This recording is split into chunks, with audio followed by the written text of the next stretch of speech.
Alright guys, Fuller coming to you with another video. Shout outs to the whole LDBC. So in this video, I kind of want to talk about, the NBA draft, but in particular, I want to talk about a African who got drafted. And it's very interesting because he kind of brings some things to mind.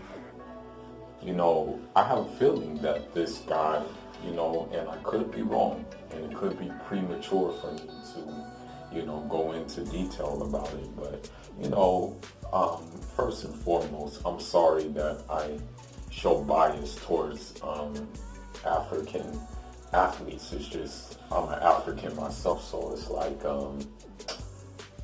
it's like you always like to see other Africans do well. No matter where they're from. But of course, me being West African, I have an affinity towards West African athletes, be it they be of Nigerian descent, Guinea descent, Mali, Senegal, the whole 9 yards. That's just a disclaimer. Because let's face it, the African descendants here dominate NBA, So it's good to see that others Africans are making inroads into the NBA as well. But anyhow, with that being said, I really think that, this may be a diamond in a rough type situation that we have right now.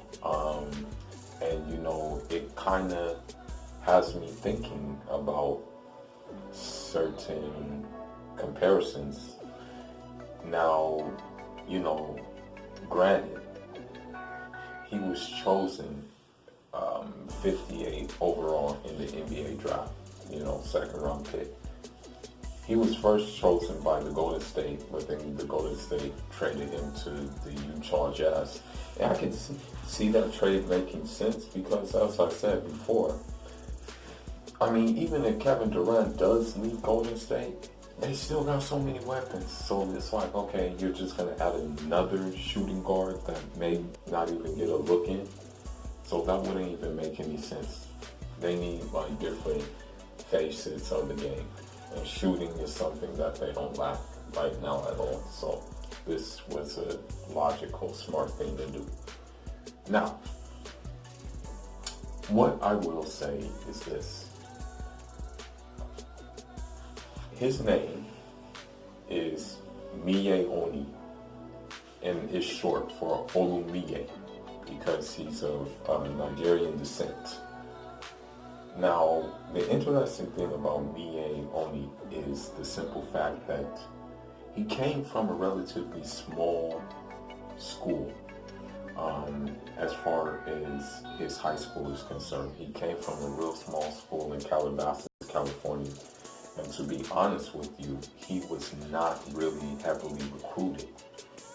As a matter of fact, not many people were checking for him. There was a Division III school that was really checking for him.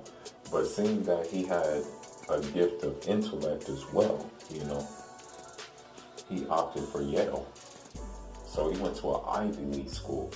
And to be honest with you, many NBA teams don't really check for Ivy League schools for the simple fact that the Ivy League level of sports is not really focused on as much as just a regular Division I school, just a regular Division II school is focused on.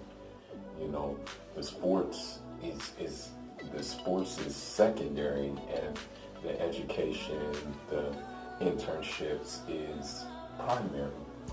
So this is interesting because he did his balling in Yale. He got Ivy League Player of the Year in 2019. Okay. When I would look at Oni play, this is the thing. When I look at him play, a couple of similarities come to mind. One of the biggest similarities I see is with Victor Olodipo. Now, ironic, they're both of Nigerian descent. Ironic, they both play shooting guard. What I'm saying is that, although Oni was chose in a lower level of the draft, right? I'm thinking to myself that this dude may be one of those dudes who just come out of nowhere and shock the world. Because when you look at him as a shooting guard, he's of good height. He's 6'6", right?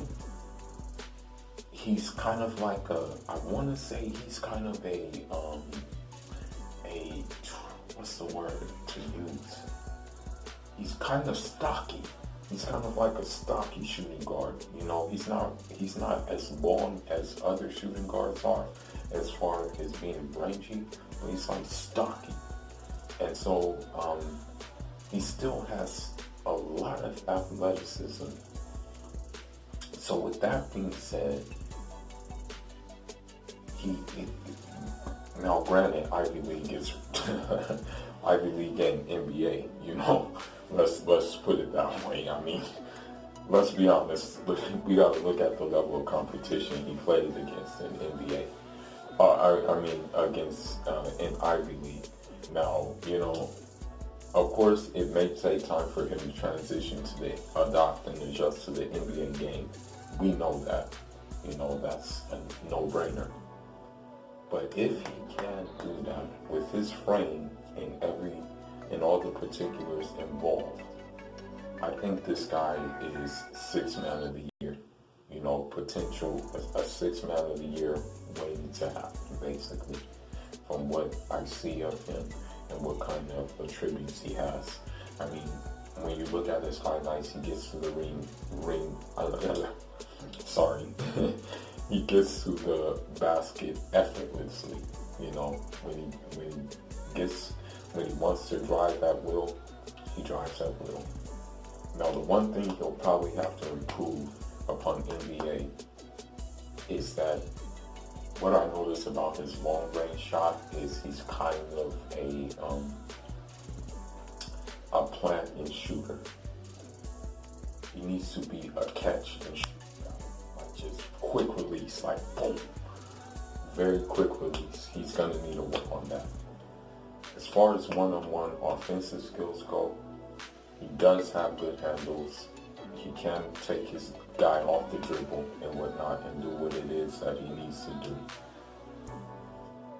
But it would help if he were to improve his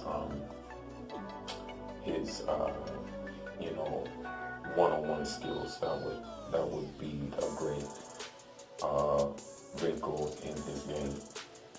Not saying that he doesn't have that wrinkle, but if he just elevates that wrinkle, he can dominate. Now,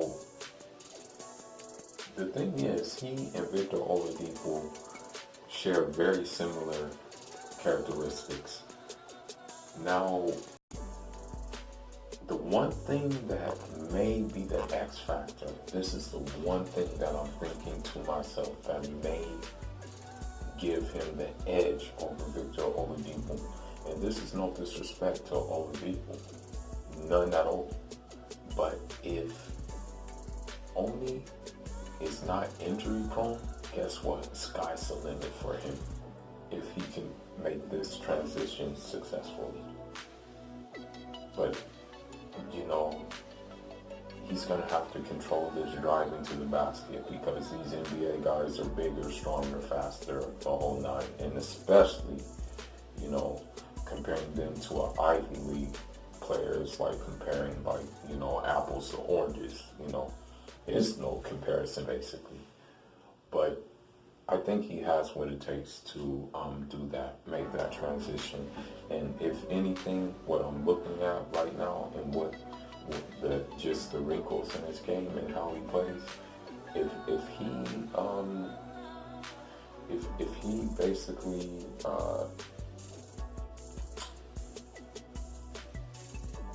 does what it is that I think he can do, then it's probably, he could be potentially the steal of the draft,